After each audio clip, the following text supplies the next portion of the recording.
تاریخ اسلام میں ایسی ماں بھی ہے حضرت خنسا جس کے 4 بیٹے ایک جنگ میں شہید ہوئے ہیں.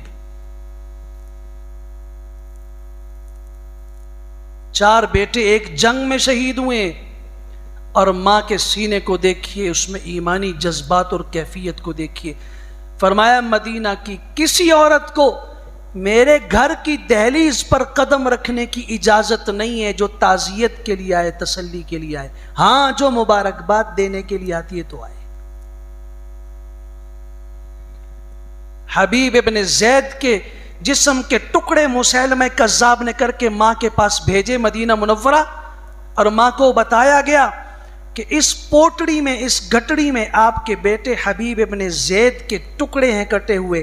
تو ماں نے ان پوروں کو، ان انگلیوں کو اور ہاتھوں کو یوں اٹھا کے بوسہ دے کے کہا تھا لِهَذَا الْيَوْمِ أَرْضَعْتُهُ، اسی دن کے لیے میں نے